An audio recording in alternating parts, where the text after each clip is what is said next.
કહેવાય છે કે ગુજરાતના કોઈ પણ ઘર કે મંદિરમાં ભજન સંભળાય તો હેમંત ચૌહાણના ભજનો વિના અધૂરું ગણાય.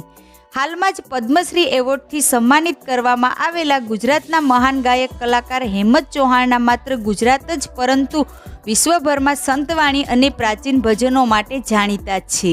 મિત્રો, કહેવાય છે કે હેમંત ચૌહાણને ભજન ગાવા માટે બુક કે ચોપડીની જરૂર નથી હોતી. તેઓ આંખ બંધ કરીને કોઈ પણ ભજન ગાવી શકે છે.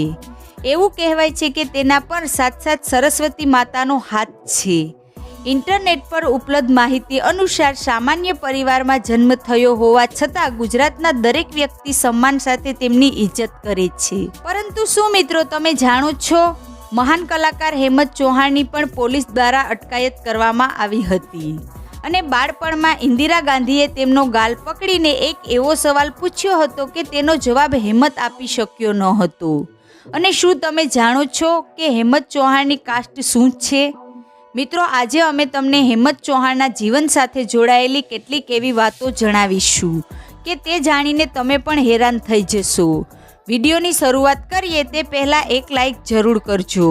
મિત્રો, હેમંત ચૌહાણનો જન્મ 1955માં ગુજરાતના રાજકોટ જિલ્લાના કુંદણી ગામમાં થયો હતો.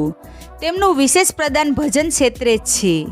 તેમણે ગુજરાતી ભજન સંતવાણીના અનેક આલ્બમોમાં પોતાનો સ્વર આપ્યો છે. પંખીડાઓ પંખીડા તું ઉડી જાજે પાવાગઢ, તું રંગાઈ જાને રંગમાં જેવા લોક જીભે ચડેલા ગુજરાતી ભજન અને ગીતો ગાનારા હેમંત ચૌહાણ 7 નવેમ્બરે 63 વર્ષ પૂર્ણ કર્યા છે. ખૂબ જ ઓછા લોકોને ખબર હશે કે હેમંત ચૌહાણ આરટીઓમાં ક્લાર્કની નોકરી કરતા હતા. પરંતુ વારસામાં મળેલી ગાયકીમાં સરકારી નોકરી વિઘ્ન બનતા તેણે નોકરી પર છોડી દીધી હતી. 5 વર્ષની ઉંમરે ભજન ગાતા વારસામાં મળી કલા. હેમંતભાઈ 5 વર્ષની ઉંમરે ભજન ગાતા હતા. તેમના પિતા રાજાભાઈ એક સારા ભજનીક હતા. દાદા તો મહાભારત અને રામાયણના ઉપાસક હતા. 1976ની સાલમાં રેડિયોની પરીક્ષા પાસ કરી આકાશવાણીમાં ભજન ગાવાની તક મળી હતી. 9000 જેટલા ભક્તિ સંગીતની રચનાઓ પ્રસારિત થઈ ગઈ છે. અમેરિકા, લંડન, કેનેડા સહિત 26 જેટલા દેશમાં પોતાના સ્વરને રમતા મૂક્યા છે. 5000થી વધારે સ્ટેજ પ્રોગ્રામ આપ્યા છે. તેમણે અત્યાર સુધીમાં લગભગ 800 આલ્બમ, 7000 જેટલા ગીત, 100 જેટલી કાવ્ય રચનાઓ અને 10 ગુજરાતી ફિલ્મોમાં ગીતો ગાયા છે. પોતાના જીવનમાં 5000થી વધુ સ્ટેજ પ્રોગ્રામ કરી ચૂકેલા હેમંત ચૌહાણ ખૂબ જ સરળ વ્યક્તિત્વ ધરાવે છે. 1978માં તેમણે તેમનું પ્રથમ ભજન બહાર પાડ્યું. આ પછી પાછળ વળીને જોયું નથી. હેમંત ચૌહાણના જીવન સાથે જોડાયેલી એક રસપ્રદ ઘટના છે.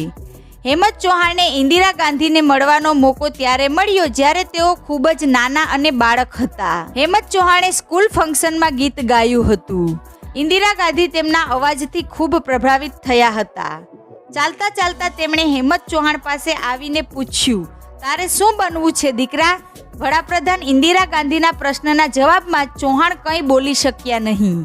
ભજન સમ્રાટ બનેલા હેમંત ચૌહાણે આ ફોટો સાચવી રાખ્યો છે. હવે ચાલો મિત્રો આપણે જાણીએ કે પોલીસ દ્વારા તેમની અટકાયત કેમ કરવામાં આવી હતી. શું હતી ઘટના? મિત્રો, વર્ષ 2015ની ઘટના 5 વર્ષ બાદ સામે આવી હતી, જેના કારણે હેમંતભાઈની મુશ્કેલીઓ વધી ગઈ હતી. અટકાયત બાદ હેમંત ચૌહાણને જિલ્લા મેજિસ્ટ્રેટે જામીન પર મુક્ત કર્યા હતા. 2015ની એક જૂની ક્લિપના કારણે ભાવિન ખખ્ખર નામના એક શખ્સે હેમંત ચૌહાણ વિરુદ્ધ ફરિયાદ નોંધાવી હતી. જે ફરિયાદના કારણે હેમંત ચૌહાણની અટકાયત કરવામાં આવી હતી. 1987માં કેસર ચંદન ફિલ્મમાં જણ જણ ઝાલર વાગે અને 1995માં પંખીડા ગીતમાં ગુજરાત ગૌરવ એવોર્ડ પણ મળ્યો હતો. સંગીત ભૂષણથી લઈ અનેક પુરસ્કાર, અકાદમી એવોર્ડ 2012, બ્રિટિશ પાર્લામેન્ટ, લંડન સંગીત ભૂષણ એવોર્ડ 2015, ગુજરાત ગૌરવ પુરસ્કાર, ઓલ ઇન્ડિયા રેડિયો દ્વારા એ ગ્રેડ સન્માન અને best play back singer award મેળવી ચૂક્યા છે. અને વર્લ્ડ બુક ઓફ રેકોર્ડ્સમાં તેમની આ સિદ્ધિ આદર સહિત નોંધવામાં આવી છે. 2023માં રાષ્ટ્રપતિ દ્વારા પદ્મશ્રી એવોર્ડ એનાયત કરવામાં આવ્યો હતો.